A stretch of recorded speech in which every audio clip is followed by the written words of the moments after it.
This is episode 19 of the NORMLESS podcast, and I'm Brian Kerle up in Brisbane.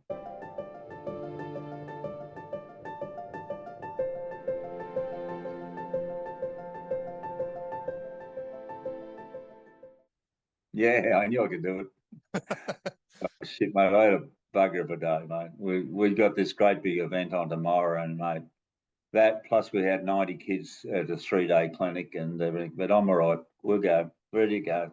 So let's talk a bit about that, Brian. So the NAIDOC 3x3 basketball tournament that's coming up on the 30th of June. So we're only a day away. The BK Academy. So I understand Christine Watson, one of the Indigenous athletes in your academy, she displayed or did some work on the display for the merchandise titled For Our Elders, which I understand is the theme for NAIDOC Week this year. Can you tell us a little bit more about that?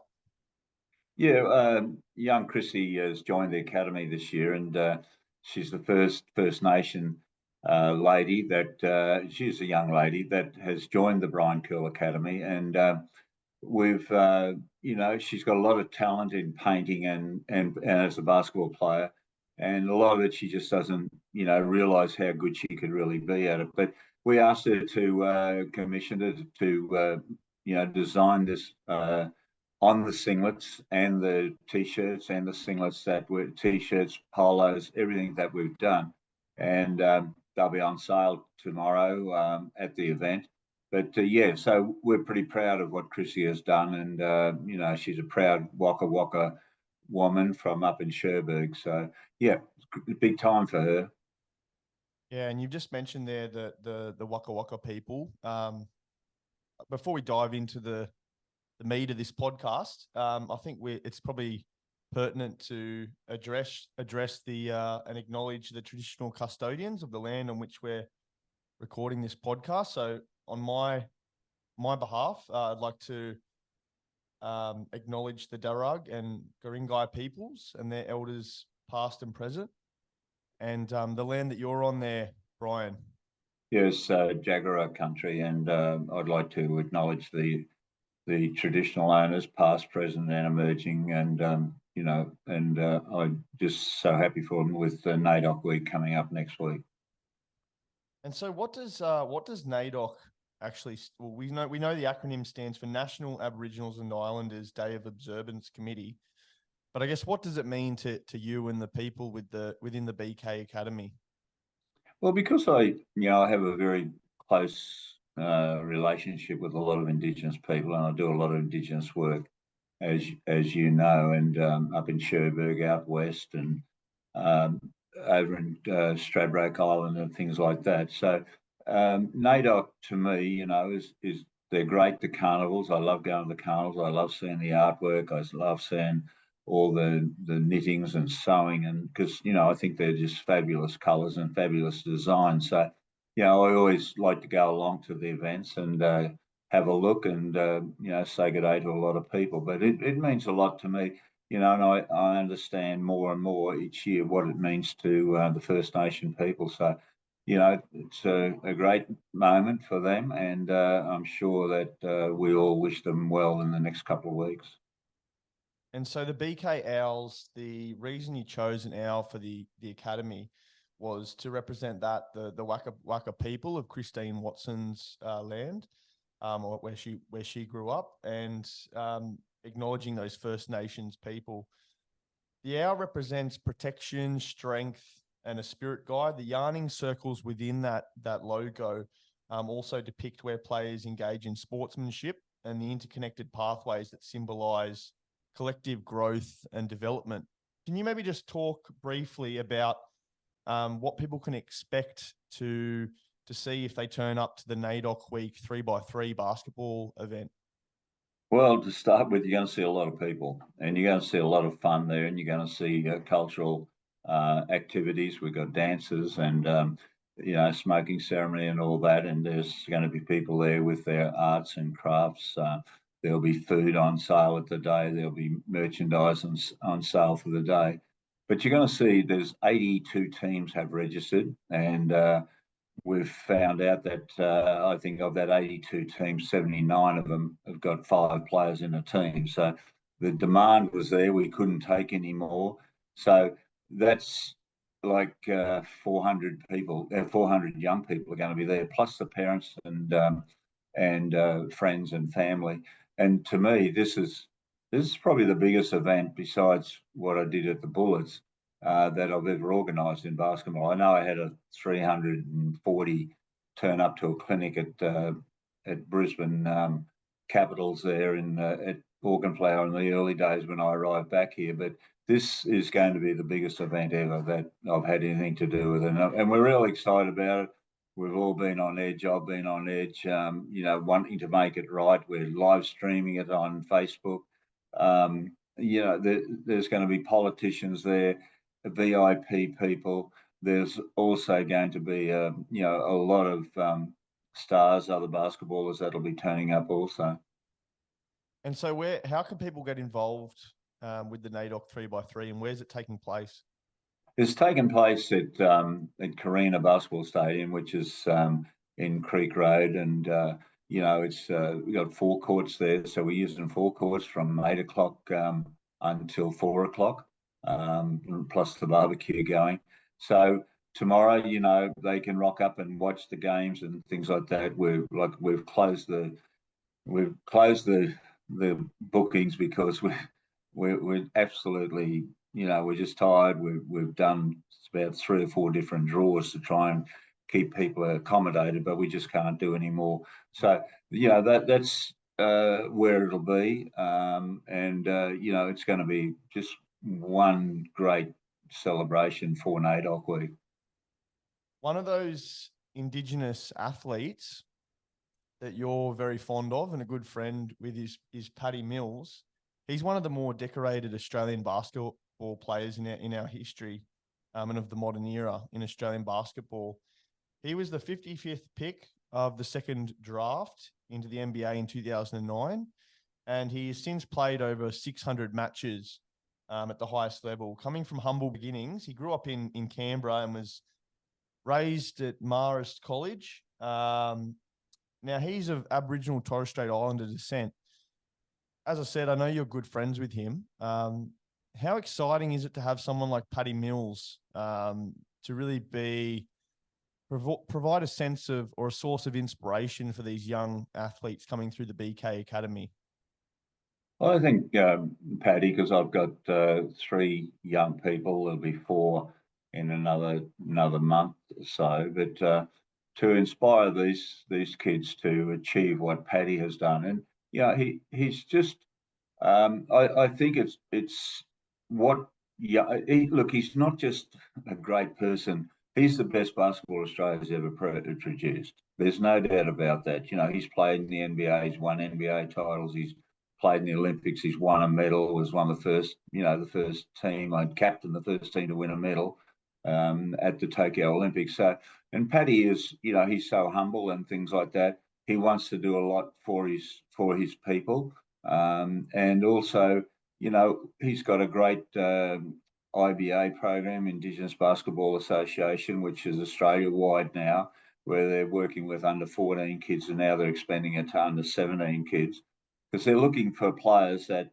which I'm hopeful that, that can come through Paddy's program and play in the Olympics here in 2032, I think it is. I don't know. It's a long way away for me, but I know, here in Brisbane, so everyone's talking about it up here. But so let's hope we can have some more Indigenous players. I want to see more Indigenous players in the Australian team, male and female, and I'd love to see more male and female Aboriginal young people playing in the NBL. I don't think there's enough at the moment.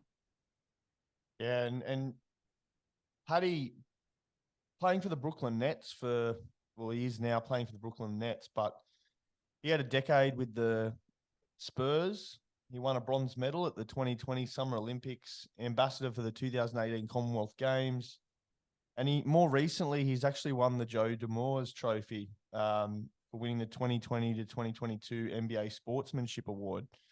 Yeah, he's quality in that respect. And when you think, you know, I've been to the island a number of times, where Murray Island up there in the Strait, where Paddy is from, and you know, it's not a very big island, I can tell you. Like when you take off in a plane there, you're hoping like crazy that the pilot's quick enough to get off, you know, because it's a short runway. But yeah, it's a beautiful place, beautiful island. But yeah, having Paddy there in that role, and he deserves every accolade that he gets. Honestly, he does. I think, you know, going uh, Alice Springs when they went to there before the Olympics, and just getting inspiration there. The way he, you know, like the way he built that team camaraderie, and that everyone playing for each other. That a lot of that was Paddy's doing, you know, and Gorgian let him do that, and that was, you know, how smart Gorgian is, because he could see the value of Paddy, you know, working. And you know, Gorge is a great coach, one of the best we've ever had. So, you know, he knew the players are always chimed in, ready to play, and that was because of Paddy. And you know, they had that leadership group, and he led that leadership group. But yeah, he's you know, I'm sure he's not finished yet. I think he's got a few more years in the NBA. I hope he has anyway. And it's been an illustrious career that he's had. And let's hope that, you know, things go really well for Paddy next year. Yeah, and you yourself have also had, you know, plenty of opportunities to lead, not only on the court, um, but also as a coach. And we know you're an NBL coaching Hall of Famer. When you finished your playing, you really never had any sort of ambition to move into coaching. No, Matty, I never thought about being a coach, and I really didn't have any aspirations to be a coach. And you know, my life, I think things are meant to happen for people, and especially me. And going to America after I'd retired, and David Lindstrom, um, who was coaching us that year, he went back to the college where he came from and took over the coaching role there. So, and then I was asked to fill in or take the role of coaching, and would I do it? And yeah, I was very loyal to the St Kilda Basketball Club. We'd won a lot of trophies, and a lot of championships, what have you, and great coaches in David Lindstrom and also Kenny Cole. So, you know, I just sort of, you know, like I said, I think goal setting is great, but I just wanted to achieve something. I just wanted to keep proving to myself. And also a few other people had said I'd never be a player, and also said I'd never make it as a coach. So, you know, that's what I mean. People, you know, they urge me on by saying those things, and you know, but I always wanted to be somebody and to do something special in my life, and because you know, because I'd messed it up a bit in an early age with you know, various things. Yeah, and we might talk a little bit about that now, Brian. So you grew up in Rosedale, which is just north of Bundaberg, and your father was a police officer, and you lived he was quite a stern, tough man, and you were raised nice and proper. You were taught good manners. You were taught to be disciplined. Now, my dad was a hard nut, you know, and he taught me respect as well. And you know, and we'd come from a, you know, dad and my mother had split up, sort of thing, and things weren't all that rosy. But yeah, he was, and you know, I got into trouble one day at school during an exam. I lost it, and you know, I copped, I think it was 10 of the best with the cane. And then when I got home, I got a biff around the ears and the police belt around the backside, you know. But, you know, I don't agree with that being done these days. But, you know, it didn't hurt me. It made me a lot more uh, conscious of my responsibilities. And that was the one thing I thought. And, you know, and I did it. He was a very reasonable rugby league player, and he was a handy cricketer as well. So, you know, and I was always hung around him and went to his footy games and cricket. There was no basketball, of course, in those days. And what was that, Brian? I think they considered it a bit of a sissy sport, which is not the case now, is it? No, well, Dad thought it was. You know, he said, oh, is that like netball sort of thing? And I think netball was called basketball in those days, actually. And so, yeah, it wasn't, it was frowned upon, and not frowned upon, but it sort of wasn't masculine or something like that to play basketball. And your dad wasn't really a fan of you playing basketball until those later days when you started to get a bit of success. But as we go through this podcast, I think the silver lining to your career will really come out as we go through the tale. But there were times along the journey where you started to realize that maybe everything was falling into place without your own doing. It was all fate. No, I still remember the day that he took me up to the barracks near not the Gabba, where the Broncos play now, up around there. It's and Lang Park. yeah, around Lane Park, and we went into the police there and had to do tests, and I come out, and I was short sighted, so I wasn't accepted. He was very upset about it and disappointed, and I felt bad, that I'd let him down and things like that. So that was one of the things that spurred me on too, that I was going to prove to him that I could be somebody, and that's what I set out to do. And I've had some good businesses as well and things like that. I've had some, made some stupid errors too in business, but still, I just wanted to prove to myself and to him that, I could do it and make my way in this world. And, and in the end, he stood by me.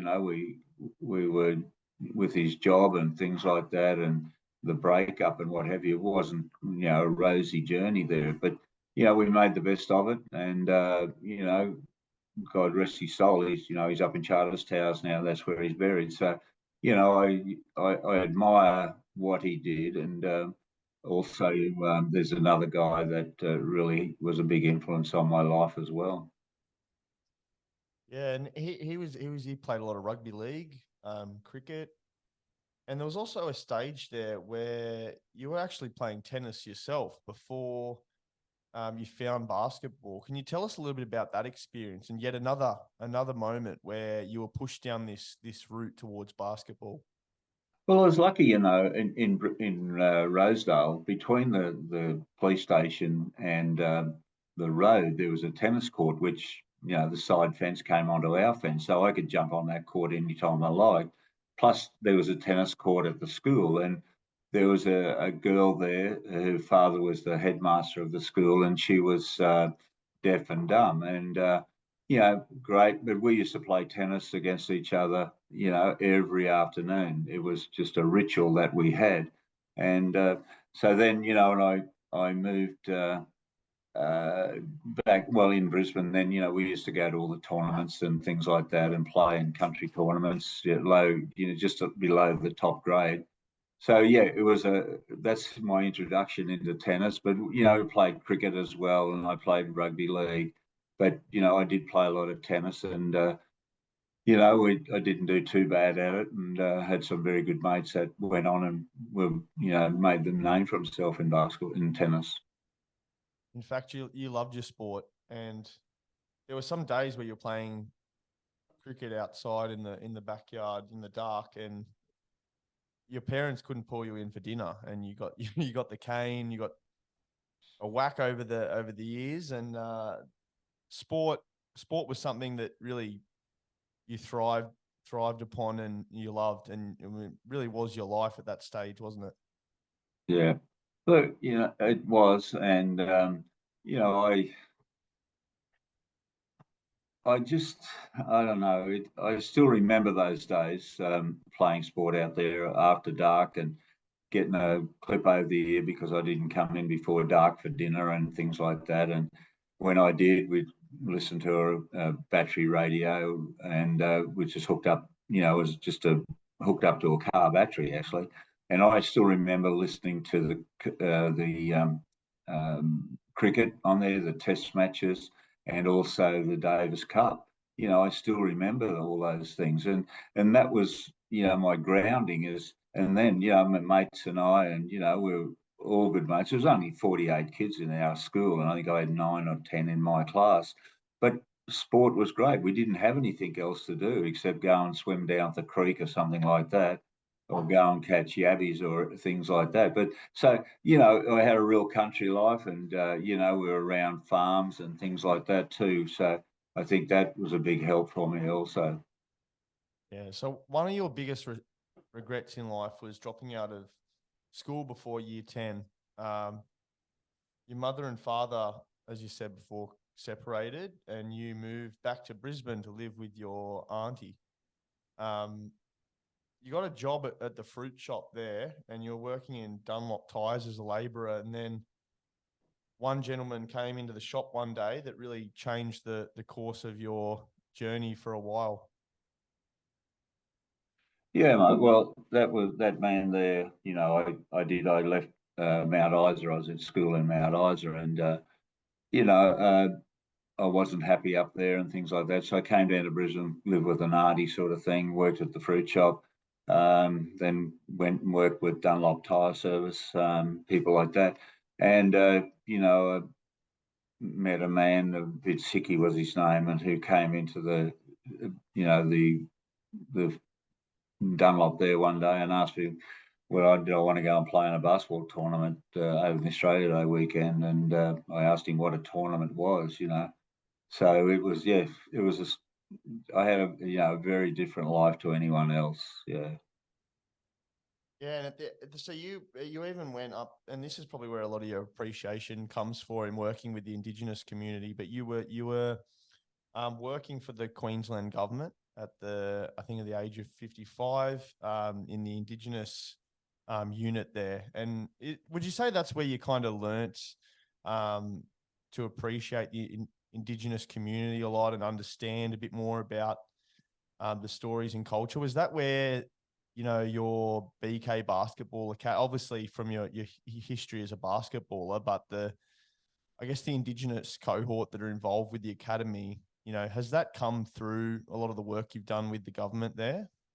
Yeah, well, I got a job in the government in 2000, or was it? Yeah, 2000, something like. Yeah, it was the year of the Sydney Olympics, and I got fired from the Bullets that year, and I needed a job, and I applied for one at the Brisbane at the Queensland government, and got a job in sport and rec, and worked in the Indigenous unit and all that. So yeah, I was very fortunate there, and but yeah, going around, my job was going out to communities and things like that, and which in Torres Strait and what have you. So I learned a lot, and I saw a lot that was needed to be done for them, and so then from there on, it and after 12 and a half years in the government, I got out of it, and but then I went away for 12 months, came back, and because I had this burning desire to set up my own clinics, my own academy, do work in Indigenous communities and things like that. So that was mainly for it, and that's how it all started. One thing led to another, and I just kept building on it and building on it. Yeah, so yet another moment where all the stars have kind of aligned. But we take a step back to what you talked about Vince Hickey before, and how he came into the tyre shop that day to kind of scout you after 3 months of playing for Oxley. And it was just probably 3 months prior to that when you were in the police shop, and you were using the gym there because you were quite a slender young man, and you weren't a big brawny athlete, and you had to work hard to build your strength and add some size to your frame. And there was one day when you're in the police shop there using the gym. I think one of the receptionists or one of the officers at the desk said to you, you should play basketball. And you'd never thought about basketball at that stage. You'd never played a game of basketball. You'd never watched basketball. You probably didn't even know, the rules at the time. So how was that initial, 3 to 4 months? It was a quick introduction to the sport, and you were really in the thick of it. Yeah, well, a couple of mates and I, we were all tennis players, and we thought we needed to get stronger and things like that, even to play tennis. So we went to the Woolloongabba Police Boys Club, which sadly is not there today, and it's just up the road from the Gabba where the Lions play. So yeah, and I went in. We went in there, and the first couple of weeks there was a police officer on the door, and he was said, "Oh, Brian, you should play basketball." And in the end, I just said, "Hey, you know, just to keep him quiet, I went out the back and tried basketball." And so that's how it all happened. And I went out the back on an old rusty old fenced court with an uneven court base and things like that, and just a couple of 20-watt bulbs over there. It wasn't even a full court, to be honest with you. But I joined this soccer club who were playing soccer out of season. So that's how it all started. And, I went out there once and quit tennis the next week. So once more, I think, that was all meant to be for me. And but I still played a little bit of tennis on the side, but it wasn't 7 days a week like I was doing. And so you were picked up and then moved down to Melbourne. So you moved down to Melbourne with your then wife, and you were working 7 a.m. to 5 p.m. 5 days a week. You went 30 minutes to get to training on those afternoons, and then you were training for 2 hours every afternoon. You work Saturdays, you train for 2 hours Saturday afternoon, and then you train for another 4 hours on Sunday afternoon. Down in Melbourne, the gym wasn't heated. It's obviously a colder climate than being up north where you are at the moment, particularly in winter. You really had to work hard in those early days, and you learned a lot about what strong work ethic looked like, didn't you? Yeah, well, yeah, when I went down there, the club promised me they'd get me accommodation and promised they'd get me a job, and I got both of them myself. They didn't really come through with it, no fault of their own. But yeah, so like you said, I trained every afternoon. We played Wednesdays and we played Thursday nights. But not only that, I would train every lunchtime at the YMCA at Footscray, not far from the Footscray footy ground. And and I had a job. It was a manual job. I was working for Dunlop Tires. I was working for Bow Repair Tires then, which is quite interesting. Was an Olympic, John Bow Repair. He was the one that founded the Bow Repair Tire Service, and he was an Olympic swimmer. But yeah, I had a job. I had to go to SO Petrol every morning at 6 o'clock and check all their tyres. If they're flat, I had to take them off and fix them up, put them back on. And when I'd finished there, I had to go to another big trucking firm. So Melbourne weather in winter is not that great. And in summer, well, it can be winter as well. So, I had it was tough mornings. It really was tough mornings. And lifting these big truck tire wheels and things like that. So it was a very manual job and what have you. But I worked hard and I got up to a salesman position anyway.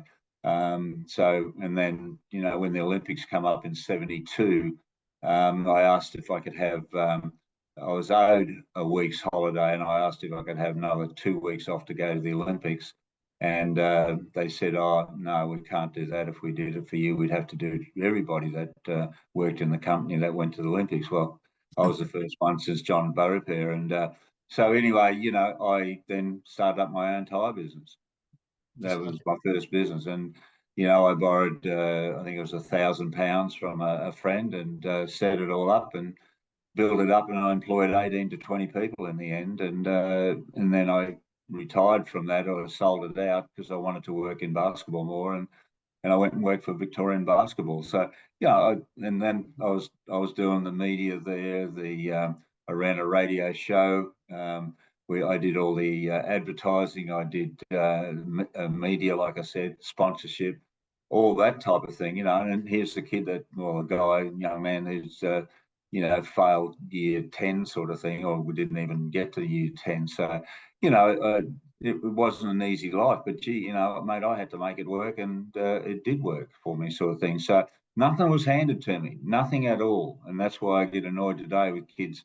They think the world owes them a favour. They don't owe the world anything. The world don't owe you nothing. You got to make your way, and you got to make the world a better place to live. And that's what I want to do.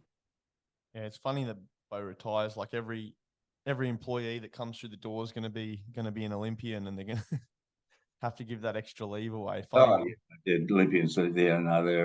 There's hundreds of them every day. It's just how crazy it is. But then again, that's the mentality of people of those days, sort of thing. But it's great now to see that Olympians are respected a lot more, and a lot of them have good pathways into getting jobs and things like that, because that's a very important field.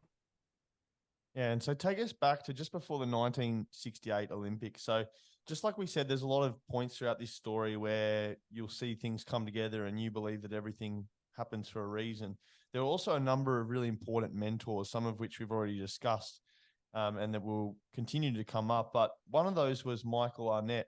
And in 1968 for the Olympics, you were watching that team before they went off to Mexico. And you sat there one day watching them run around, train, and you're basically identifying who you could be better than, who could you pip at the next Olympic trials.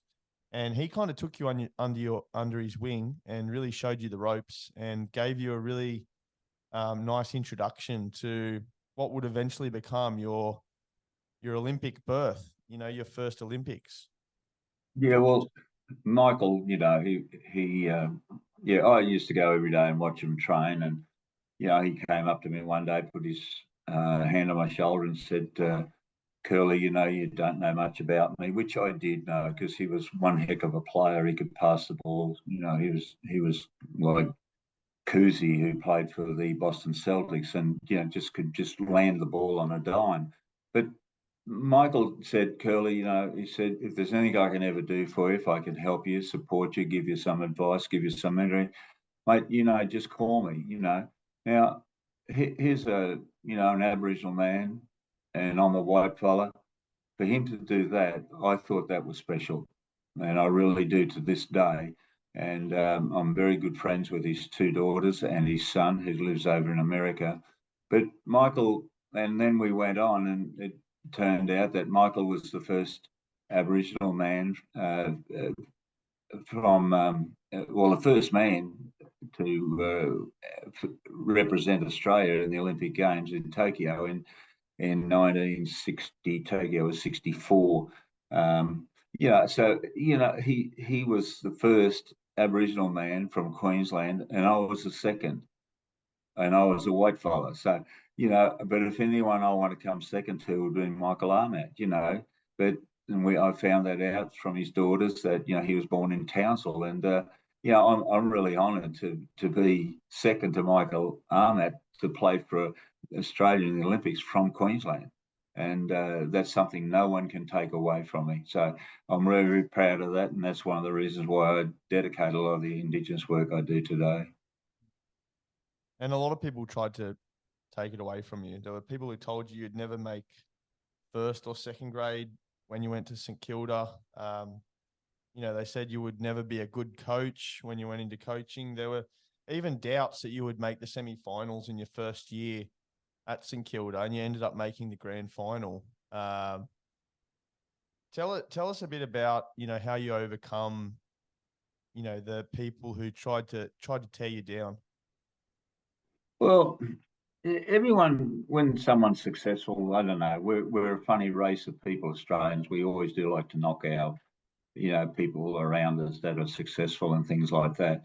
And I know, it's a little bit tall poppy system, a little bit, they're what is it? They're not, their self-confidence is down, or they're there's something wrong somewhere there. But to say that to me, I thought was very insulting. But and I went straight into the Div 1 team down there at St Kilda, and we played in grand final against the Melbourne Tigers, which was, and they kicked our butts, but we soon turned that around in the next 1 or 2 years. So from there, and then when I took up coaching, they told me, I'd never be able to coach and things like that. And, and how come I can keep achieving things like that? And I do it with hard work, sheer work. I have some great people around me as well.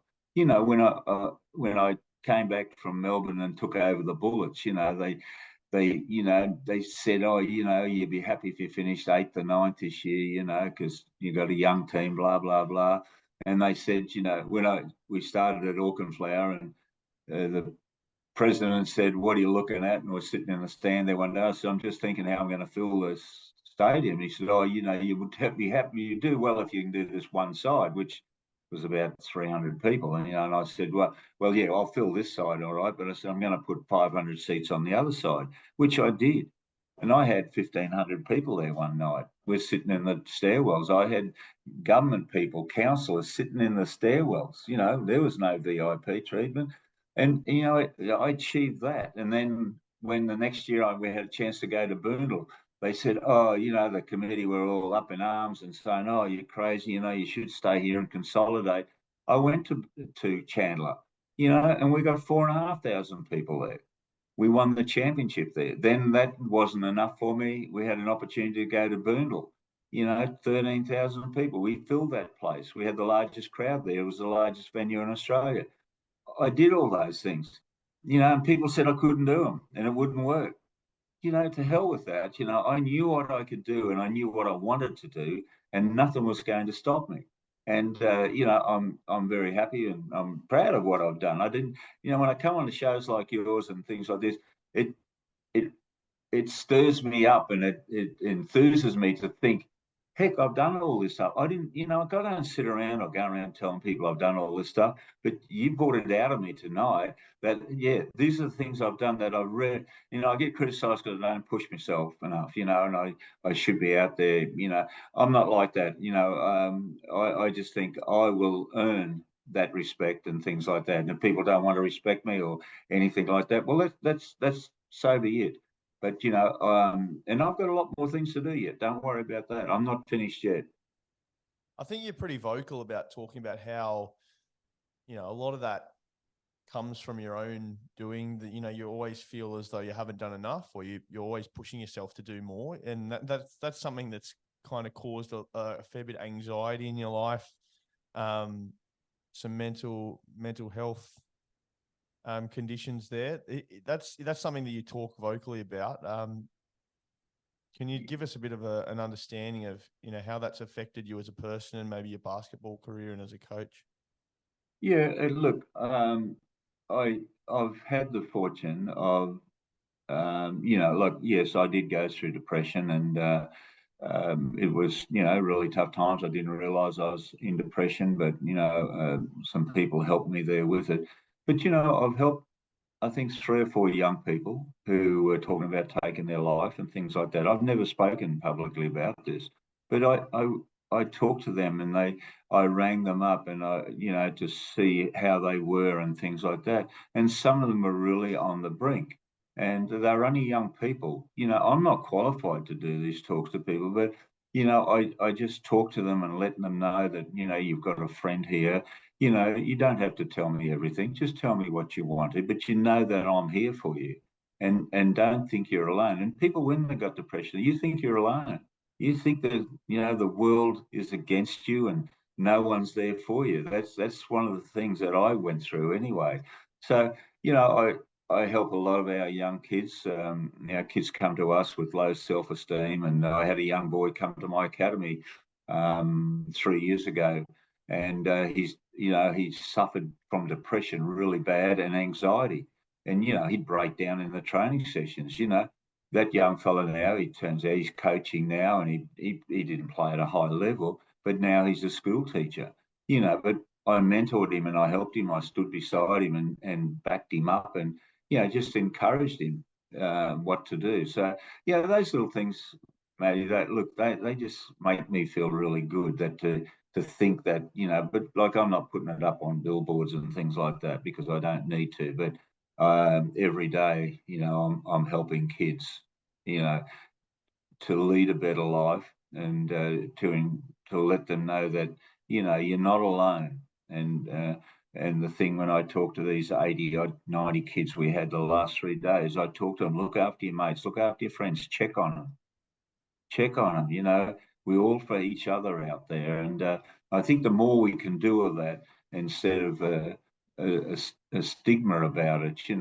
I had to look at another story today. The last 3 days, we've had a young boy. He's 11 years old. He's got autism, and I spoke to his dad, and would he be all right to join? I said, yeah, mate. As long as you're there, that'll be fine. But this dad, he is telling me today, which I thought was very touching, the fact that when his young fella comes home from school at night, he said, Dad, there's something wrong with me, isn't there?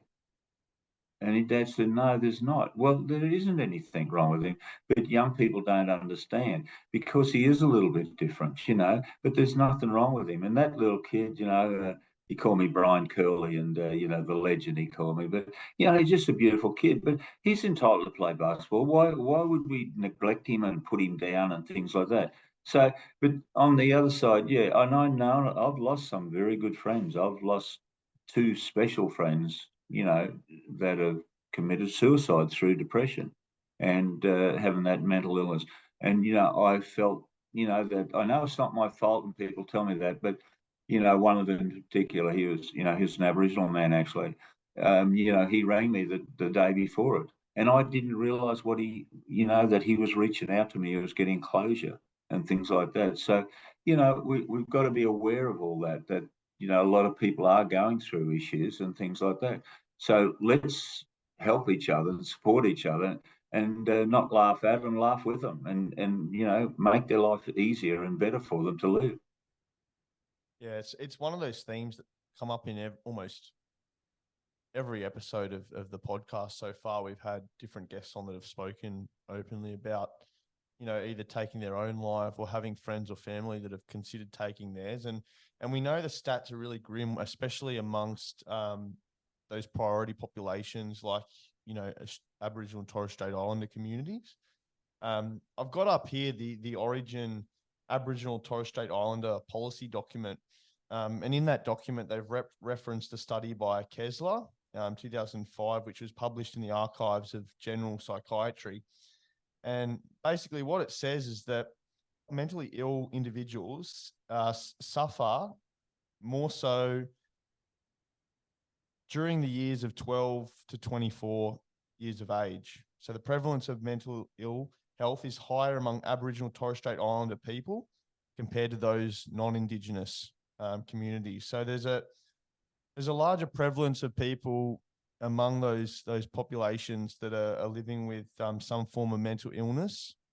And I think it's great work that Origin's doing, the National Centre for Excellence in Youth Mental Health. If you want to read that policy document or find out more, you can go to origin.org.au. But yeah, it is something that you need to consider too. I guess you learnt a lot about anxiety and depression, I think, during your time when you worked for the Queensland government, and you found what it was like to be in the workforce, like a 9-to-5 job, sitting down with a lot of government officials, which were quite negative. And you've spoken in some of the podcasts I've listened to that you've featured in about how you shouldn't come to a job if you're not happy or enjoying what you're doing, because you're going to pull others down with you. And that's something you're quite open about, isn't it? Yeah, well, I get tired of coming to work at 12 o'clock and every Monday, and you'd say to people, "Oh, how's your weekend?" And they said, "Oh, not good," and all this. And then they said, "How was your weekend?" I said, "It was fantastic." And they said, "What you're always saying is fantastic." I said, "Yeah." I said, "Some days it's more fantastic than others. There's no such thing as a good day and a bad day, And it does pull you down, and that's what some people tend to do. And you got to come with that. Some days it's pretty hard to do it, but you got to put that face on, and it's important that you do. But Yeah. So, but I made a lot of friends in the government, and the government was great to me, and it taught me how to turn a computer on. Actually, I'm not sure what the age was. I was probably 50 years old or something like that, and I didn't know how to turn a computer on when I started there. But the government trained me, and I had a very good minister, Terry McEnroth, that who allowed me to do things, and come up with suggestions and run them by him. But they were always Terry's idea, but that didn't worry me. I'm not a glory seeker, but I said, boss, that's fine. But at least he gave me that rein to do things, and I knew what to do in the communities. And I came back to him with ideas that, hey, we can't go to a community once every 12 months or 18 months. We're going to go there 2 or 3 times a year, to follow up so these people get to know us and trust us and things like that. So, but they were enjoyable years. But in the end, I just sort of thought, time to move on. Yeah, and so one mentor that really helped you overcome a lot of that adversity during your playing days was probably one of your more important people that you were involved with throughout your basketballing career was Kenny Cole, player coach. Your first loss in the grand final to the Melbourne Tigers when you're playing for the Brisbane Bullets was by 30 points in that first year there that you're at the club.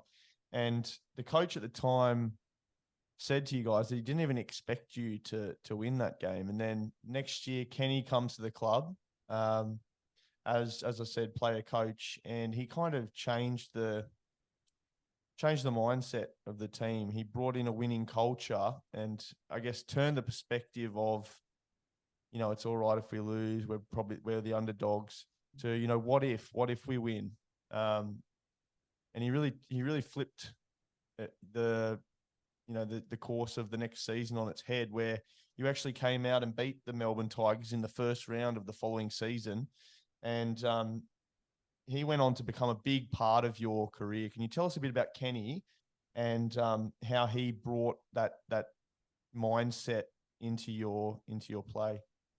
Well, Kenny was, he was a different type of person. He wasn't your run of the mill people, but Kenny, he was one of the great Australian basketball players. He's suffering very badly at the moment with cancer and also sugar diabetes. And I try to keep in touch with him regularly. But yeah, look, it was with the St Kilda club, and when we went down there, we played them in the first season.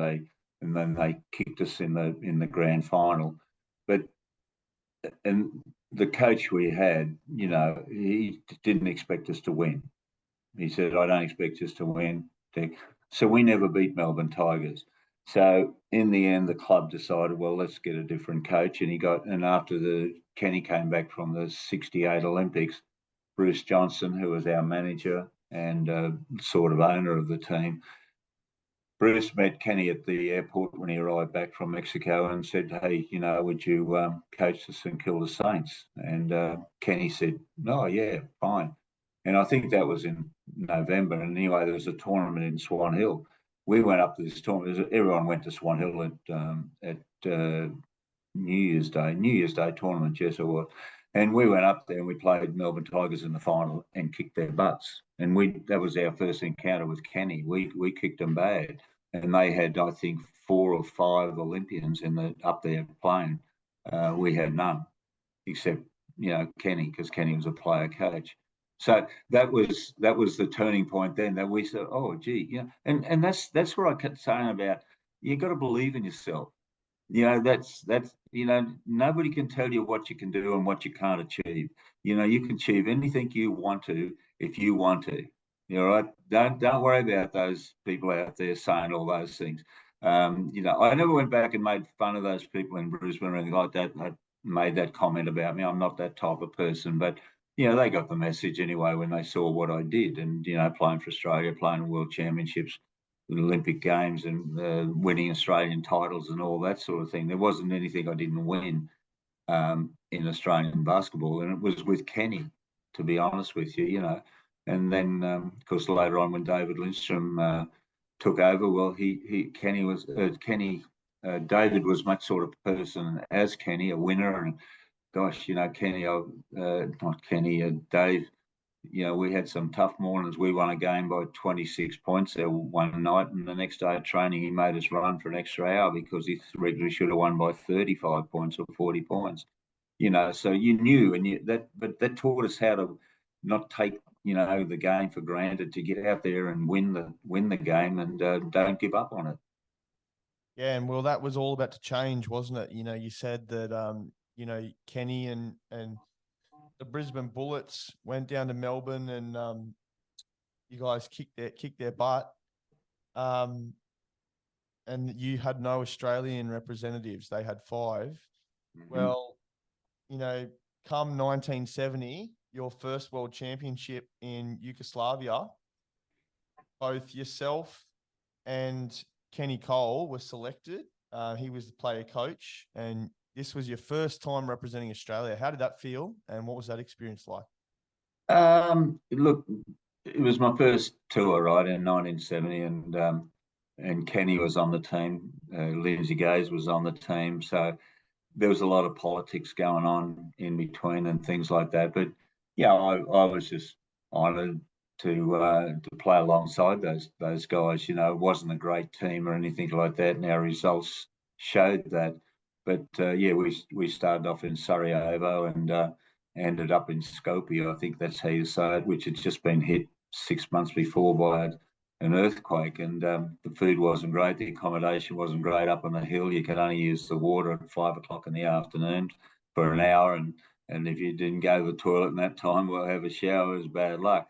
And the food was atrocious. And but yeah, look, that feeling. But to think, you played for Australia in your first World Championship, it meant a lot to me. But then, and look, I had teammates and I had other people say, "Oh, Kerle, you're lucky." Even when I went to the Olympics, sort of thing. "Oh, you're lucky you made the Olympics." It wasn't luck that got me there. It was the fact that I worked 7 days a week, and I worked a job, and I would train twice a day most days, and I went to the gym and did all this, and holidays and that. I was running around the oval with weights on my legs while everyone else was water skiing and things like that. So I wasn't lucky. I made my own luck, and I deserve to be there. And I'm very proud of the fact that I was.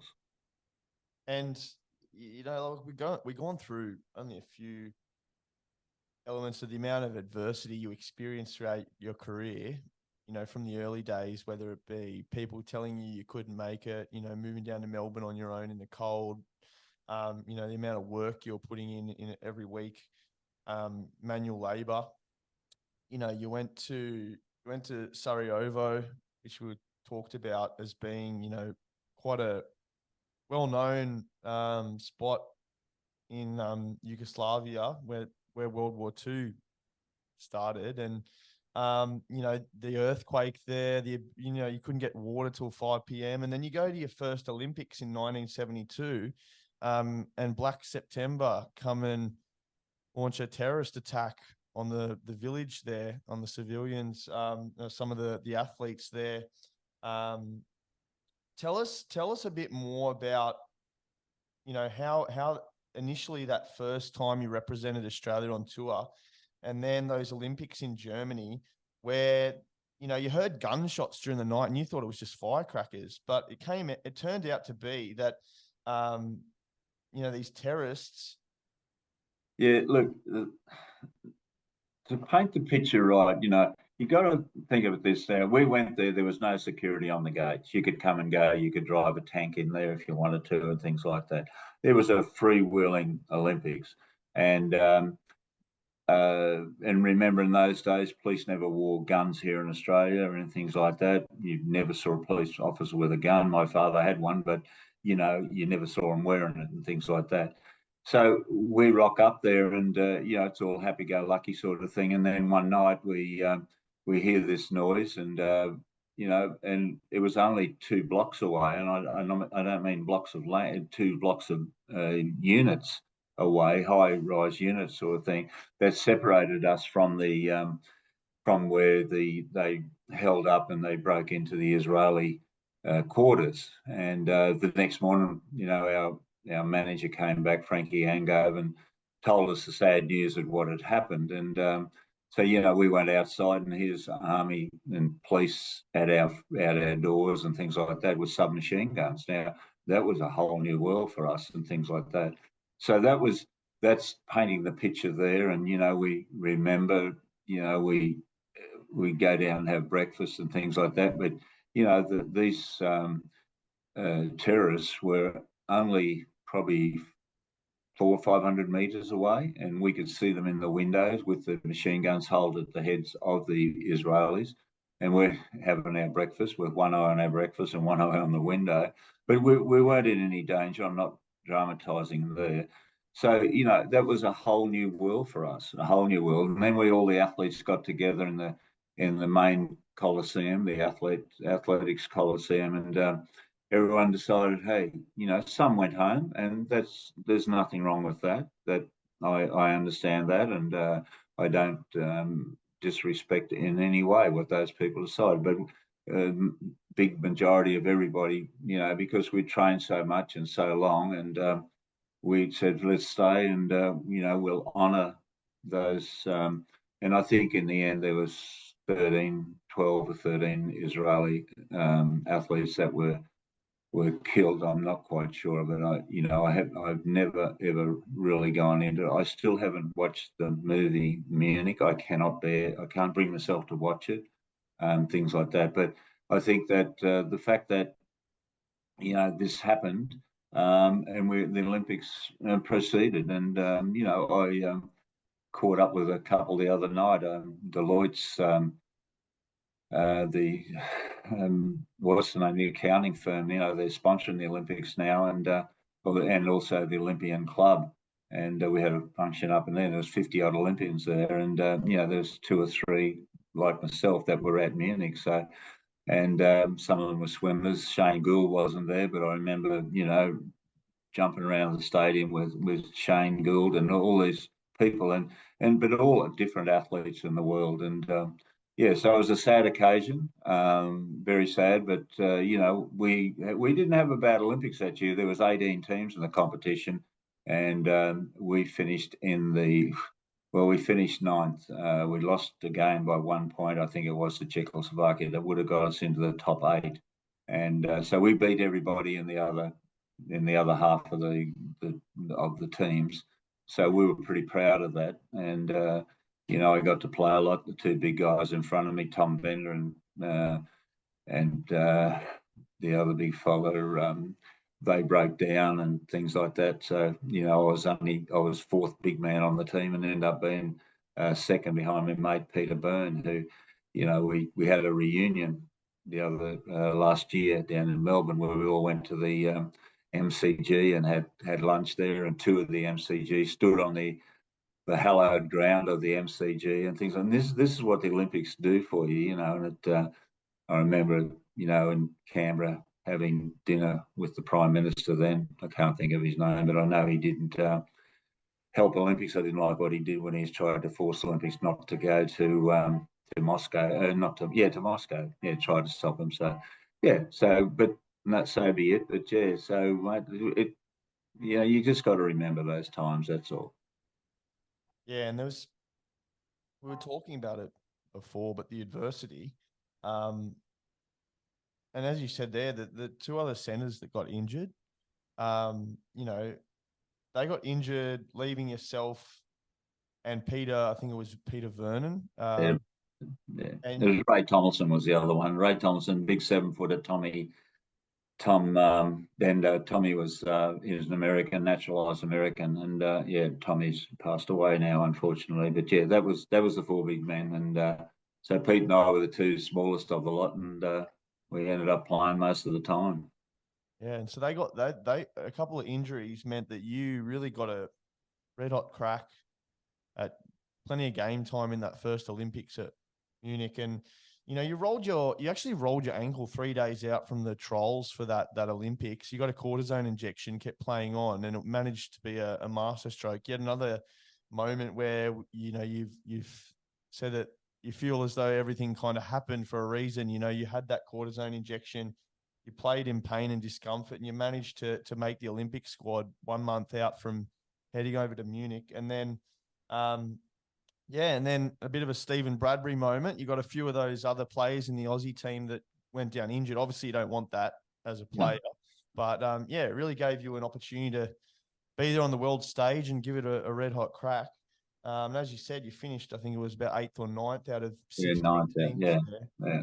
But it was also a really special Olympics in the basketball for another reason, and that was the Americans, USA, who were controversially beaten by the Soviet Union before they became Russia. Obviously, was formed, but the Americans were kind of cheated out of those games. And I know, did you get a chance to play against Dwight Jones, who was, I think, we played the American team.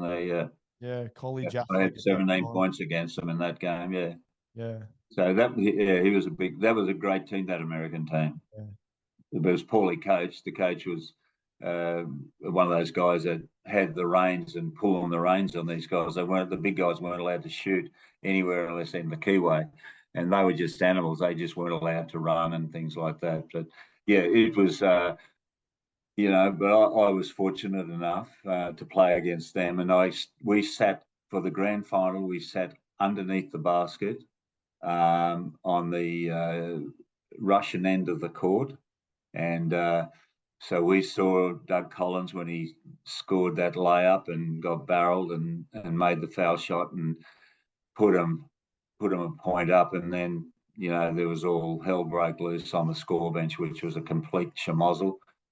Very unprofessionally done and things like that. And I think if you want some silver medals, they're still lying over in Munich somewhere because the Americans never accepted them. So I wouldn't mind going and finding one myself. But that was sad that it ended like that, and the Americans were robbed. That's for sure. But Big Beloff, the big 7-footer, they threw a full court pass. They should never have been able to pass the ball full court. The Russians, Americans should have had a big 7-footer up on the ball, sort of thing. But anyway, that's happened now, and that was a long time ago. But yeah, it just seems like yesterday now that we've talked about it a bit. Yeah, that ended like a 63-game winning streak for the US, I think. Yeah. So Dwight Jones was actually ejected from the game, but he was one of the highest point scorers. So I think the Soviet Union kind of targeted him because they saw him as a threat on the scoreboard. Now playing against Dwight and all those US athletes is very different to how it is now in the Olympics. A lot of the NBA players can now participate in the Olympics. Back then, it was only college athletes this is my own understanding, that college athletes could participate in the Olympics, but not NBA athletes. Is that correct? And how was it? It was all amateur. It was all amateur, and except we were the only team, I think, that we were sponsored by Adidas, or Adidas, call them what you like, at that Olympics. But we had to take all the stripes off our shoes, off our casual wear and things like that. We weren't allowed to wear the stripes. Yet the Americans, were sponsored by Nike, and they had everything. We were just so poor and what have you. We used to go to the American training room or their barracks sort of thing. We used to borrow ankle tape off them. They had guys taping their ankles for them, but we had to go and get some off them and to tape our own ankles. But that was the professionalism of. But yeah, we were so amateurish. It was unbelievable, in what we could wear and what we couldn't wear, and the Australian Olympic Council was very, very strong on it and said, no, you can't do it. It didn't matter that all the other countries were doing it, but Australia, we had to be amateur. So, yeah, there you go. We had to take all the stripes off our gear. But at the end of the day, there was some really incredible experiences you had at that first Olympics. And you saw the Aussies claim gold at that Olympics in the hockey. You got the opportunity to see Raylene Boyle, who won 2 silver medals, and even, as you were saying before, Shane Gould as well. Yeah.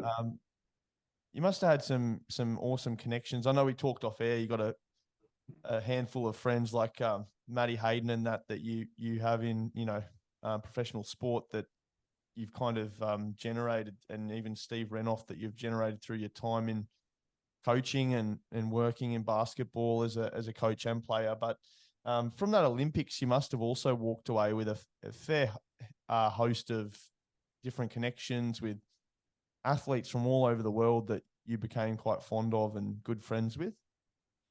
Yeah, mate. Look, with the Olympics, because that brings so many people together, but also it just gives you that extra status in society as well. You know, you can go to 10 world championships and go to one Olympics, but people only want to talk about the one Olympics. That's the nature of the beast. But I did have, and I've met some super people, American coaches and things like that, that came out here and did coaching for me and things like that. But just to tour America as much as I have as well, that was a great eye opener for me, and that gave me a lot of ideas for what I do now and what I did with the Bullets and things like that. But yeah, meeting some of those players and still we're still lifelong friends with them. To be honest with you, we like Perry Crosswhite, who's he was a naturalized American, and Richard Duke and all those sort of guys. We just had a super group of guys, and but we stuck together, and we had a lot of fun together as well as playing together. But yeah, and meeting so many other different athletes. Like I met Lionel Rose at the Munich Olympics. He came and visited the village there one night. People like that. Now, Lionel Rose, I idolised him, and I saw him fight once in Melbourne. He's just an out and out champion. So, the people you meet and the friends you make on things like that are just invaluable, really are invaluable. And it's the same in Korea and Seoul, when we went there, and seeing some really good friends and, things like that, win medals and stuff like that. And Laurie Lawrence is a great friend of mine and things like that. And Laurie, I haven't seen him for years, but, I could see him tomorrow and he'd talk for the first 3 hours and I'd get the next 3 minutes. But, I love Laurie. He's a real leader and enthusiastic coach. And, I love talking to different coaches from different sports as well. Yeah, we're talking to Melinda Gainsford on the podcast as well, and she was talking about how her third Olympics, I think that was her last one, was Sydney 2000, and um, in her early Olympics, she got maybe a little bit overawed by the experience. Did that apply to you, and even more so with the terrorism attacks? Well, the terrorism tax, had us on edge, of course, but being a team sport, mate, you got your teammates around you. Whereas, if you're track and field or a swimmer, you're one out, except for your coach or something like that. So we're a little bit different, but I was overawed by the whole thing. It was an amazing experience, and like I said, kids asked me, "Oh, Brian, what was it like to be playing the Olympics?" I said, "Look, I'd love to be able to tell you, but it's very hard to explain. You really have to be there and challenge it. But all I can tell you guys is that it is a great feeling and it's worth striving for." And we had some young kids today. They talked to me about wanting to go to the Olympics and things like that. So yeah, look, I was over and then in Seoul, of course, being assistant coach to Adrian, that was. A different experience as well. And, we felt the band, and we were the first Australian basketball team, men or women, to play for a medal, and that was the bronze medal against the Americans. So, I've been pretty lucky. And it's one thing I love about Paddy. He acknowledges that we paved the way for those guys to, he just didn't say, "Oh, we won the medal." He said, "You guys are part of this as well." And that's when he let us hold his medal and get photos taken with it. Went to Korea. You had patella tendonitis and a knee operation, which ultimately meant you had to miss the 1976 Olympics. But this is kind of when your career transitioned from playing to a more of a coaching role. We also sort of haven't discussed Puerto Rico, but the World Championships there. that end to your career, then you have discussed how you weren't really too much of keen on the idea of coaching, but for one reason or another, there was actually a kind of line of events that occurred where the St Kilda coach at the time moved into a role in a university setting, and then you actually were offered this coaching role. And then you went into coaching. So can you give us a bit of an introduction to that next step of your career after the awesome experience that you had with your two Olympics there in South Korea and also Munich? Yeah, well, one of the big disappointments of my life was missing out on the '76 Olympics in Montreal. I was suffering from tendonitis in the knee. I did everything I could. I thought I trained well enough, but a certain big man who played for the certain coach, he got chosen in front of me, so I wasn't very happy about that. But then I went out and I had an operation on my knee, and then so 70 when we went to Puerto Rico. Well, he called me up again to play for the Australian team in the World Championships in Puerto Rico. So, I was disappointed. I didn't give up.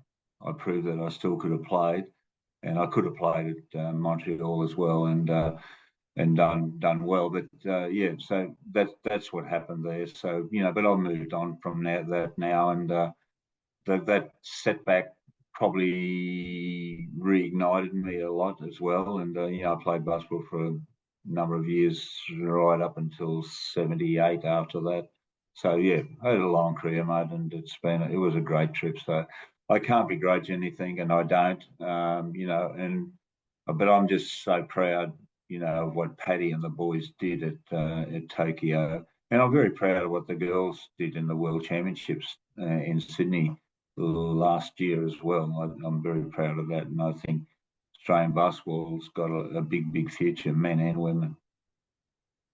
Yeah, definitely. And a lot of that is due to you. You don't just become an NBL Hall of Famer for no reason. You've had a really extensive contribution to the game, and you won your first when the NBL, at the inception of the NBL, you actually won the first two titles in '79 and 1980 as well as coach. And this really was the start of a new kind of era for you as a coach, where you won those two titles there, and you didn't, like, the first couple of years there, you weren't expected to do any good, were you? No one really gave you a chance, but you proved a lot of people wrong.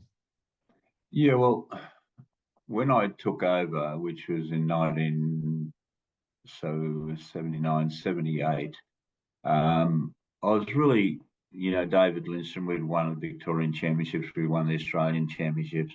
I was on if I didn't win it, people criticised me. And if I had have won it, then they'd say, oh, well, you should have won it. You had the best team, sort of thing.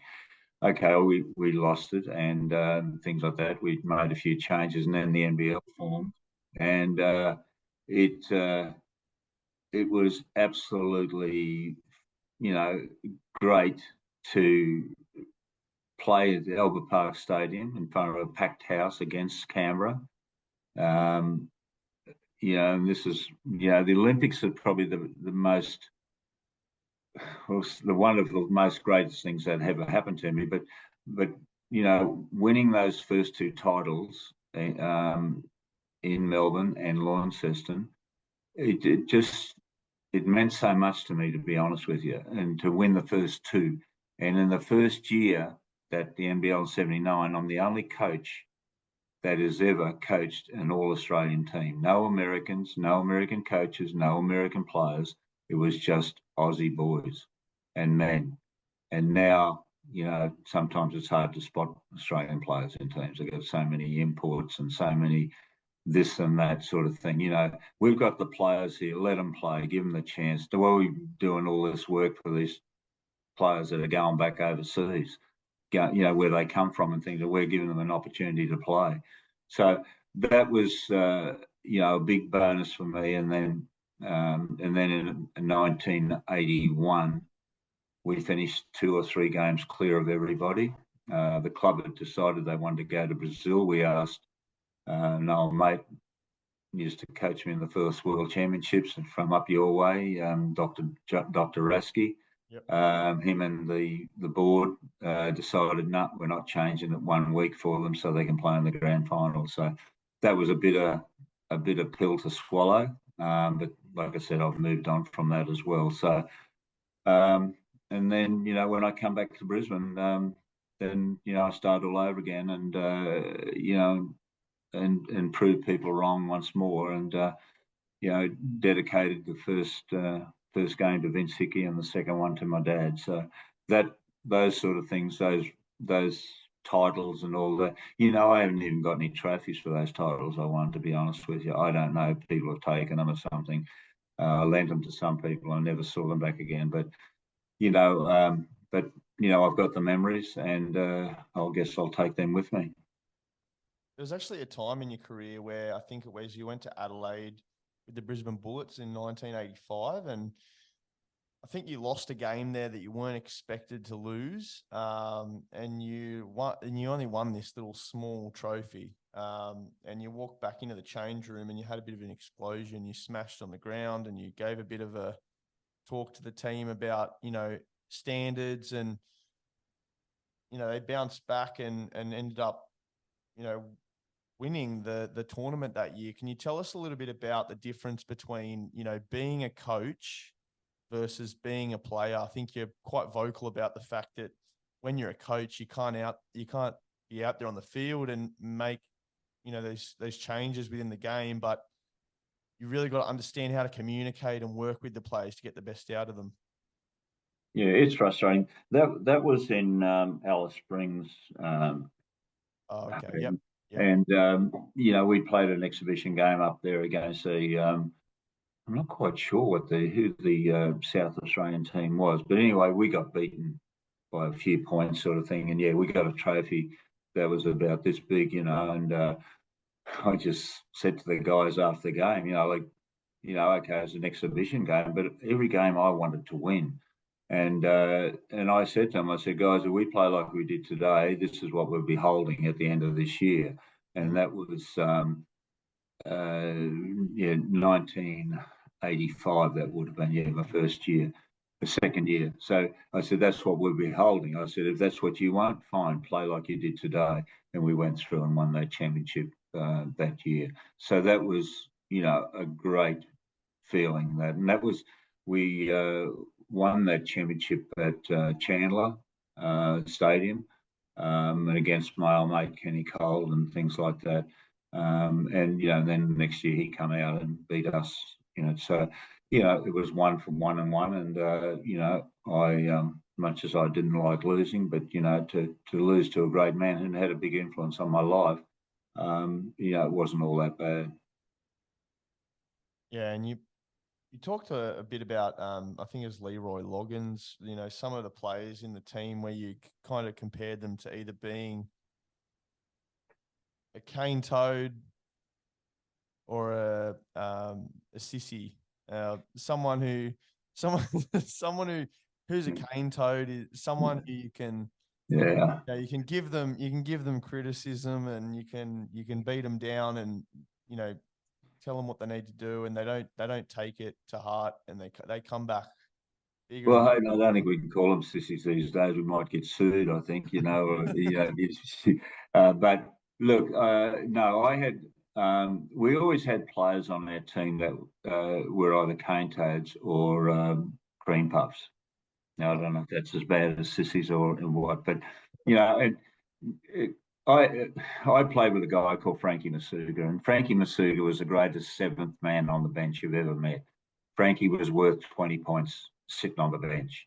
And you could, get right up Frankie, get up to his ribs and things like that, but he'd bounce back up. Then you'd have other kids that you'd say something to them, or players, and they'd pout, and they just sulked about it. Couldn't take the the advice and things like that. They looked at it as criticism, but you're a coach, and that's what your job is to give them feedback and things like that. So we always love to have cane toads in the team, and Leroy was cane toads a bit cruel for Leroy. Leroy Loggins was something special to me. He credits me to, he came out when I went up to Brisbane in the end of '83 and '84. When I heard that Leroy Loggins, he's in a little bit of strife with his wife down in Adelaide, and that they're either going to go home or she wanted to come up to Brisbane again. So I rang Leroy up and I said, Lee, I'd love to have you play for us, and this is what I want to do, blah blah blah. And he said, yeah, coach. And I said, how much do you want? And he said, oh, this. And I said, all right, shake on the phone. That's the deal. In the first 3 or 4 years, Leroy and I dealt that same way. So we lost that game to Canberra by a point. Dave Nelson hit a winning shot on the buzzer, nearly on the buzzer. So we lost that game, and which hurt us.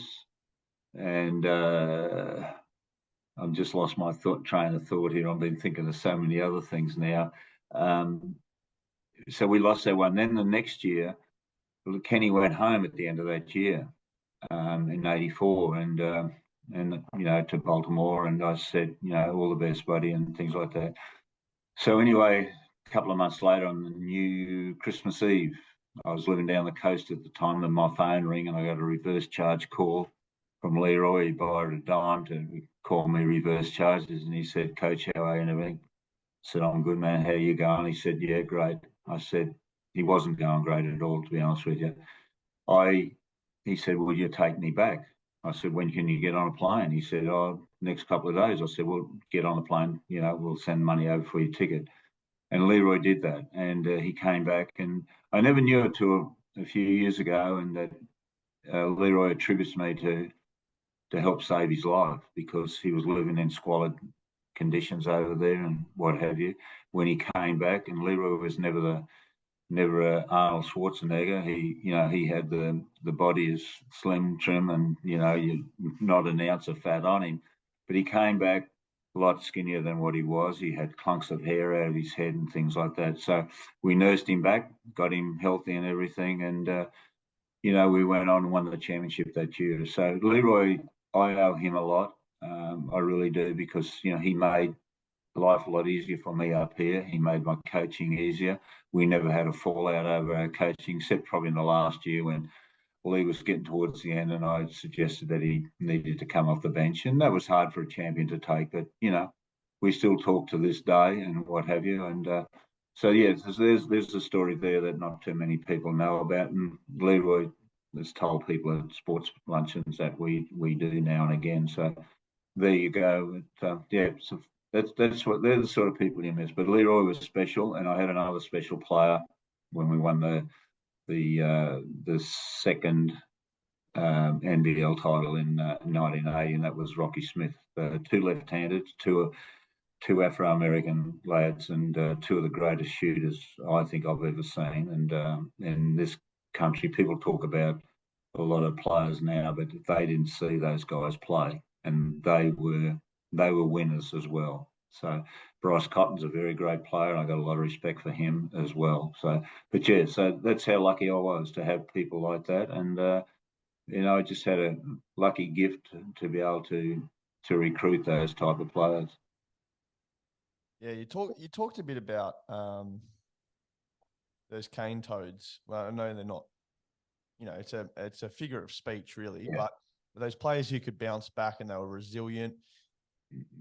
I'm sure, without having a coaching role in the NBL like you have, my thoughts would be that, working with those kind of athletes is much easier than working with I don't know what you call them, the power puffs or the Yeah, the cream bud, they're Yeah, just the soft ones sort of that thing, just just didn't like criticism, and they just took it personally, and you got to be tough. You got to, and look, I copped a lot of criticism when I played, and I copped, from the coach and whatever, but, you want to be good, you got to, take those chances. those players who were playing for what was on the back of their shirt, their name, as opposed to, you know, who was on the front of their shirt, which is the team they're representing. How much harder was it to work with those kind of players, and what strategies did you have to develop to really get them on side? Because I think you've said that a lot of the most successful years you experienced as a coach at the Bullets were those years where you were able to bring the whole team together. Whenever there was one or two that were out of place, they were always those years where, you know, you had a setback or you didn't make it as far as you thought you could with those the potential that was in the side. Yeah, look, you know, a lot of it comes to your coaching and your recruiting ability.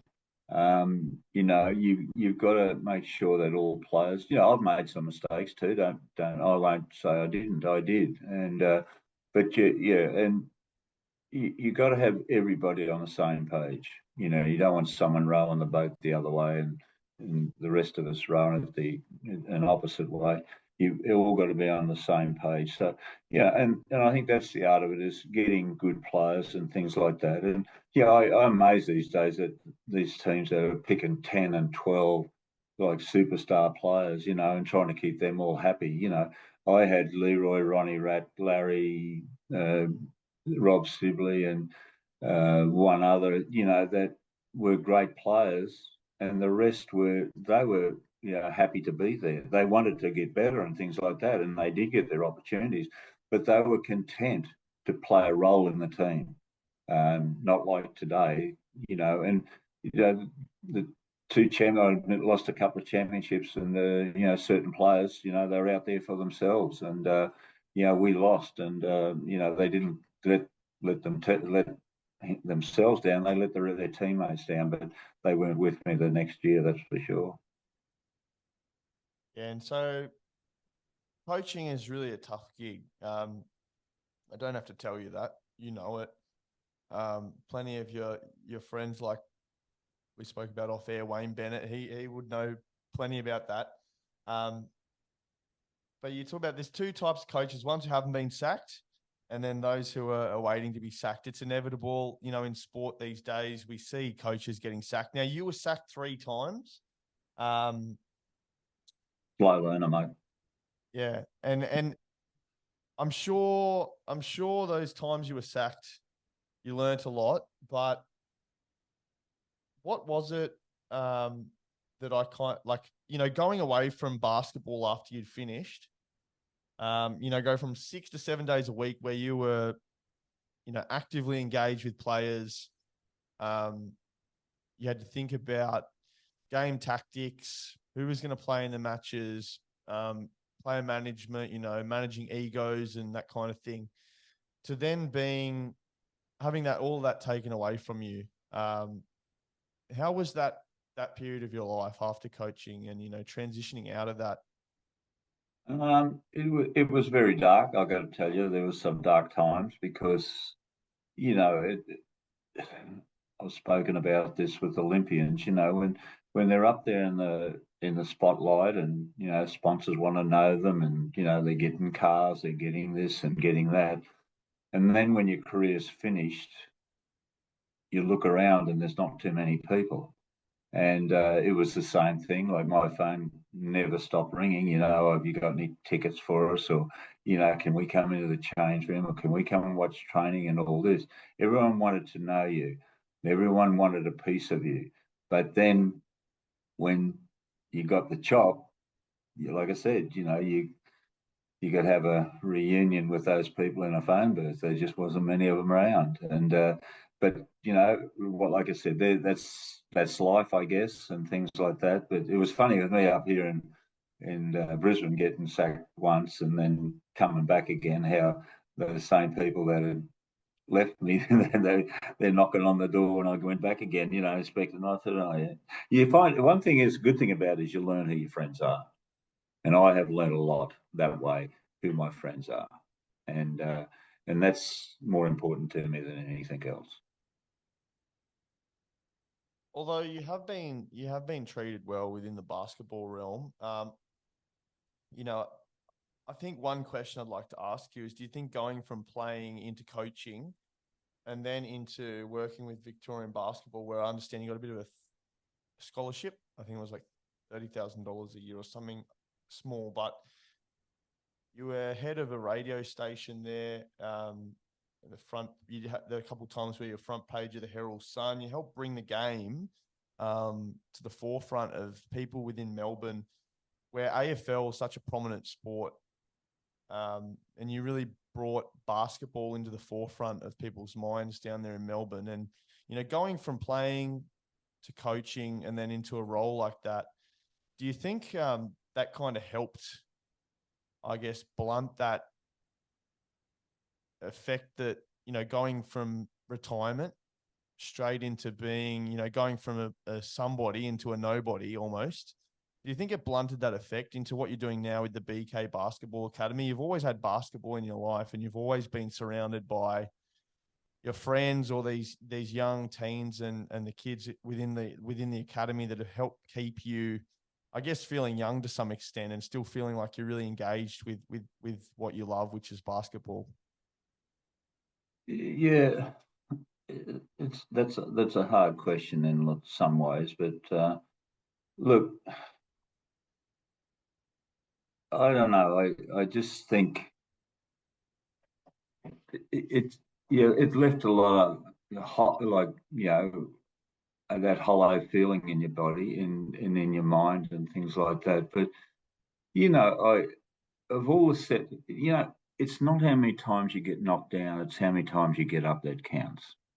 All right, and you got to be prepared to get up. And I've got up a lot of times. I've been knocked down, but I got back up again. And because I could have sat there and been the cream puff if I wanted to, but no, I wanted to be that cane toad. I'll get knocked down. I'm going to keep getting back up. And I think of myself as a cane toad as well.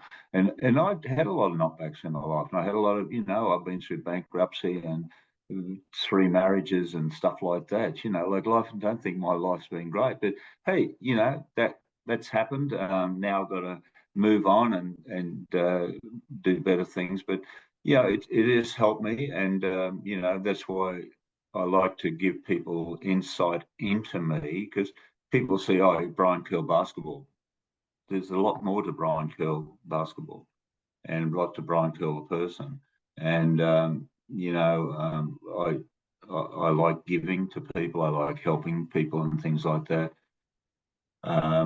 Which is makes me feel good. Like I said, I don't do it for notoriety or anything like that. But if I can make a difference to any young kid's life, and I have made a difference to a lot of people, young people's lives, so that to me, I think is probably the biggest victories I've had, if you know what I mean. I had the privilege, and I say the privilege, of meeting a young man up here in Queensland. He lived at Gatton. He had cancer in the spine. He was at the Wesley Hospital, which was just over the road where we trained at Auchenflower. And in 1990, we played a grand final against Perth, and Cal Bruton was involved with that team. But this young fella, his mum rang me up and said, oh, would you come over and say good day to him? And, he loves basketball, he loves the Bullets. So I did go over and met this young lad. And anyway, we were taking him to the games. We weren't supposed to be, but we conned the doctors to take him out there. And he'd come into anyway, we played the grand final this in 1990. And, we lost in the third game to Perth, and it was a bitter pill. And I was sitting in a big room. We had a great big change room, had lounge chairs in it and all that. And I saw this young lady came in the door in the wheelchair, sitting there looking at me, young Justin. And I'm sitting in the chair, and I look up at him, and I said, hey, Curly, wake up to yourself. Here's a kid that's going to lose the biggest game of his life. You're sitting there feeling sorry for yourself because he's lost a basketball game. There's going to be another basketball game. That kid's not going to have another life. Okay. He died 6 weeks later, 2 weeks before his 17th birthday. He passed school with, he was in the top 10 academics in Queensland. And 3 weeks after he passed away, Queensland University accepted him in to do medicine. And that brought me back to reality in life. Whereas basketball was everything. It took it separated me from my family a lot because I just thought I was letting people down from losing. It wasn't the fact of getting beaten. It was I was worried about letting people down. But this kid, he changed my life a lot. I still wanted to win, sort of thing, but winning wasn't the only thing to me after that. And that was probably, and we set up a cancer foundation. His mum and dad asked me if we'd do that and if I'd chair it, which we did. And we raised $600,000-700,000 for the Wesley Hospital for cancer research and things like that. That's better than winning any championship that I've won. Definitely. Yeah. That is my biggest win, to do something like that. So, a lot of people, you talk to me about, all those other things, but there's a lot of things like that in my life that I've done, and they mean a lot more to me than a lot of other things do. And you've had people that have supported you along the way as well. I was talking to your good friend Michael Gallus in some previous episodes, and he talked about, anyone who goes and does something big in life, they need someone who's there behind them, supporting them. And thankfully, when you were 21, your wife, you married her, and 2 months later, you came back down to St Kilda, and that was your first real crack at basketball. And she was willing to make the move to support you at the time. And we talked about Kenny Cole as well and the impact he's had on your career. It is an important point that Michael makes about, we need to have those people around us that support us in order to achieve these great things. I'm sure you say all the time you're in debt to the NBL and the Brisbane Bullets, and for the opportunities they've given you in basketball and St Kilda and a lot of those other mentors like we talked about, Michael Arnett. Anyone else you want to mention there? Oh, look, I think, Lindsay Gaze, who we had a love-hate relationship there because I've played against Lindsay, I've played with Lindsay, I've coached against Lindsay, and I was coached by Lindsay. That not too many players can claim that, and he did a lot for basketball. I went and saw him last year when I was down there. He's not travelling all that great, and to have someone like him. And even when my office was 2 offices up from him at Albert Park, I could still go in there and say, Lindsay, I'm having trouble with my team doing this. Even though we were enemies on the court, he still had time for me to do things like that. So there was that sort of, I appreciated that. But Rocky Crosswhite, who it was funny that Rocky, he went to same school as Derek Rucker and a couple of other players. It's a small school, but it's a high academic school, and Rocky went to this school. And anyway, he went there, and when we went on trips, and we used to go on trips with Melbourne Tigers or the Australian team, and Lindsay and Rocky was in it. You had this guy who's got all these degrees and everything like that, and I just had a degree in common sense, and I learned more from Rocky Smith than going to school for all that time I did. And he was a great mate of mine, and we got on so well together, and we still chat to each other now and again. He's down in Melbourne, so like I said, there's been great people, and you said Wayne Bennett, Stevie Renoff is special to me as well. But I'm the Leroy Loggins and Rocky Crosswhite, sorry, not Rocky Smith, people like that.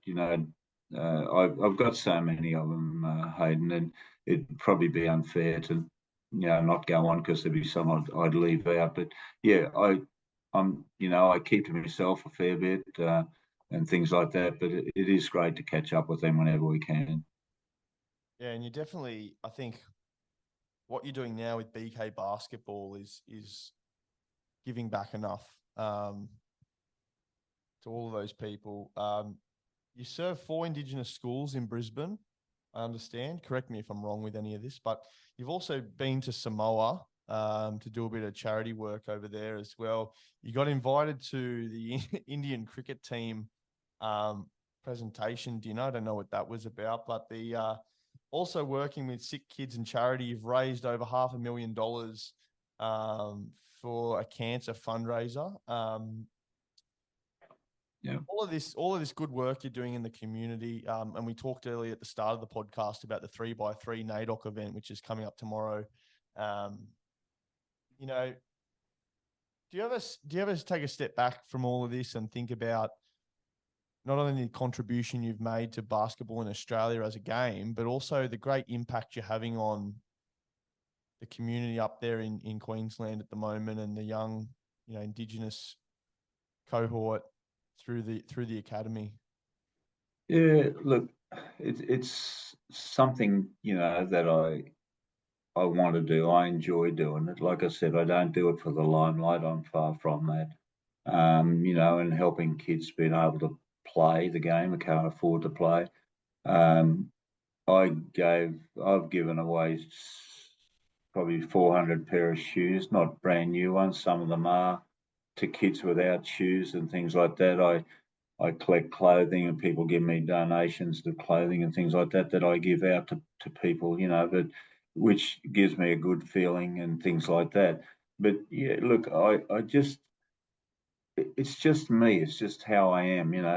I get burnt by some people, but what the heck, if I'm going to not keep doing it because of one person's burnt you, there could be 20 people missed out, and I don't want those people to miss out. So I move on from that area there. But you bring up this thought to me, and I don't know how many people I've helped and how many people I've supported, but I know there's a lot, and there's a lot more to come. The BK Owls, which is our new club we're starting, is it's creating a lot of interest. We start in October. And one of the reasons I'm playing that, because a lot of kids weren't able to play basketball, so I'm going to make it available for them to be able to play basketball, and I'll get some good people behind me to help fund a lot of the things that I want to do. And like I said, every child should have the opportunity to play sport. Every child should have the right to be wearing shoes. No child should be going hungry. So there's a lot of work in the world to be done, I feel. But the little bit that I do, which is not very big, I think is still helping and making a small difference to the world, but to these kids. And people, I do have people come up to me, and it's embarrassing to me when they say, Kerle, hey, keep doing what you're doing. It makes you feel good, and it makes you feel emotional at times about it, because some of the times I went through, but nothing like some kids are going through today. And we're in a modern age now, and some kids shouldn't be going through what they're doing. And I'm really enjoying another part of, we do work with kids in youth justice and kids at risk. We go to detention centres. You see the background of these kids. You see why they're getting into trouble. I want to build my own venue, 2 courts or 3 courts, something that these kids can come and hang out at night so they don't get into trouble. There's a big need for that. We don't need more police. We don't need more jails or detention centres. We need something for these kids to do. And I go to a suburb there sometimes, and just drive, and we feed those kids, take them to McDonald's and things like that, because they can't. Their family life is poor. Their family, it's either drugs or alcohol and things like that. These kids are starving.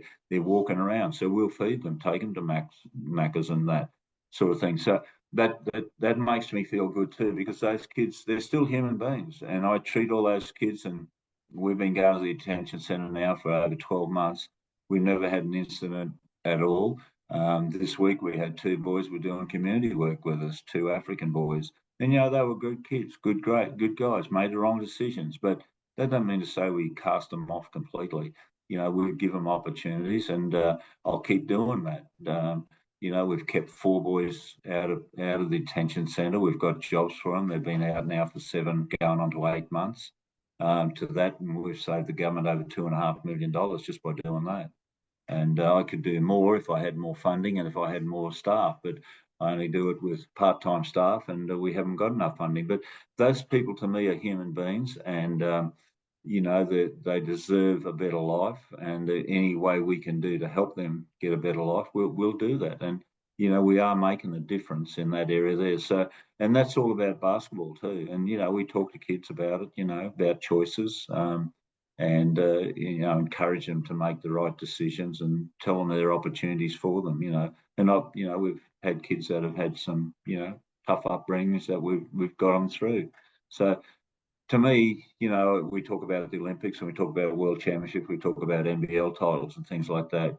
To me, these are bordering up there with those things that we're doing with helping these kids, these high schools, primary schools, trying to prevent kids from getting into trouble, and trying to prevent them more than because once they get into the system, it's very difficult. But and these kids appreciate it. We're just having unbelievable success. I didn't think it'd be as big as what it is. And the sad thing is that we turning people away. We can't do any more for them because we just haven't got the manpower or the funding to do it. Yeah, and you just raised a point there about all the NBL championships, the Olympics, the titles you achieved as a coach in your first couple of years. You basically put the Brisbane Bullets on the map in Queensland. You made them a household name. And in 2006, you're inducted into the NBL Hall of Fame as a coach. Now, Bobby Knight presented me with that, I think. Bobby Knight, the great Indiana coach, college coach. Oh, right. Yeah. The guy that threw a chair across the floor and landed in front of an old lady. And he said he saw her standing up, and that's why he threw the chair across there too. And Bobby Knight, and played against Bobby Knight there one year when they opened their new stadium there with Lindsay. But yeah, that brings back another memory to me, But which is a great memory to have someone of his status, one of the top colleges ever in American history. Brian, we have a part of the podcast now where it's like a Q&A. So I'll put up a post on Facebook, Instagram, LinkedIn, or whatever, and ask people if they've got any questions for the guest. We got one question from on Instagram, HPK_2002 Hazard. I think he's part of your BK Academy, but has asked in the stream of thought that we were just talking about, what would be the most memorable moment in your career, or at least top 3 moments based on what we've just discussed there in your amazing career? When you boil it down to one to 3 of those best memories, what would they be? Sure, mate. Geez, you're making it hard there. Look,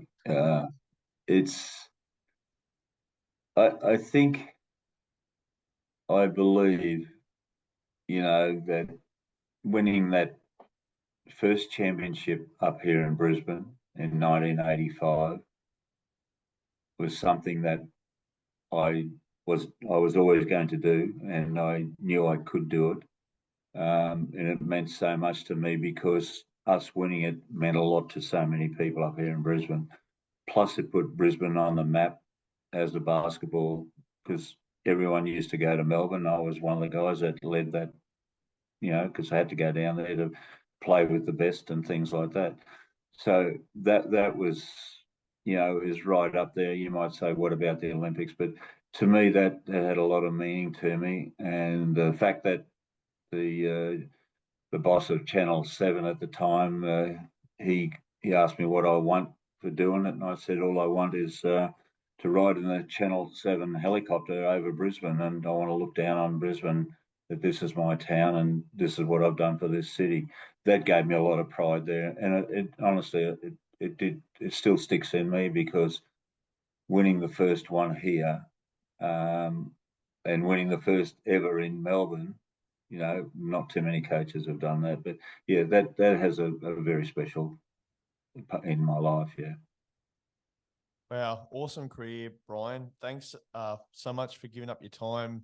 We're almost ticked over 2 hours, just like I did in the last episode with Donnie Singe, but I've really enjoyed listening to your experiences. You know, it's been, as you say, we could go on. We talked about this before we came on air. We've got to get up at 5 o'clock tomorrow, mate. I got 400 kids coming in. So the NAIDOC 3x3 tomorrow. You can watch it on you can stream it on Facebook. Facebook, streaming on Facebook, yeah. Just before we go, if anyone's up there in Queensland and they're looking to get involved with the BK Academy, how can people get involved? Do you run clinics all around Australia or any other states, or is it primarily up there in the? Look, I wished I could, but I just, there's just not enough Brian Kerles to do it. I've got staff that can just about do it, but it's a big job and things like that. But I think there's so much to be done here in Queensland, and I'm a Queenslander, and I think there's a lot of good people all around Australia doing similar stuff to what I'm doing anyway. So I don't want to step on anybody's toes. I do what I do here. I don't. It doesn't worry me too much what anyone else does, and I'm happy with what I do. And the people that want to stick with me, stick with me. And like I said, a lot of people have stuck with me, and I've got some wonderful friends and things like that now that mean a lot. I've got in August, I've got a team from Taiwan coming out here to play against us and things like that, and they've got a party of 25 sort of thing. We're going to tour.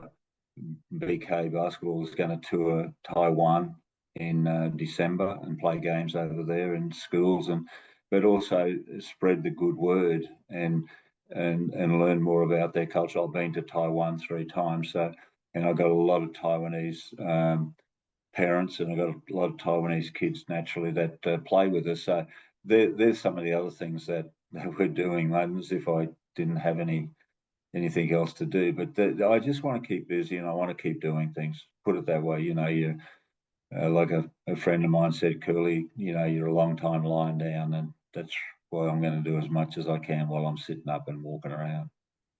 Good on you, Kerle. Instagram, Brian Kerle Basketball, Facebook, Brian Kerle Basketball. Yeah. The website. Go to our website, briankerlebasketball.com. We're on there. My son and Christian Pang have really set that up, and so everyone can find everything about what we do, when we do it, and like I said, our trainings on Saturdays and Sundays are huge, individuals and group training sessions and stuff like that. So yeah, go there, and you'll get my phone numbers on it anyway. I don't hide that, and if they want to call, just give us a call, and we're quite happy to help out. All right, BK, thanks for your time, mate. Go and get to bed. You need some rest for tomorrow, the NAIDOC event, 3x3. Yeah, it's been a pleasure talking to you, mate. Yeah, I got to go and see if Steve Smith's got his 100, mate. That's what I'm going to do. All right, mate. Good to meet you and good to talk to you, buddy. And thanks, you brought back some big memories there for me. I didn't realise that I'd done. So thank you.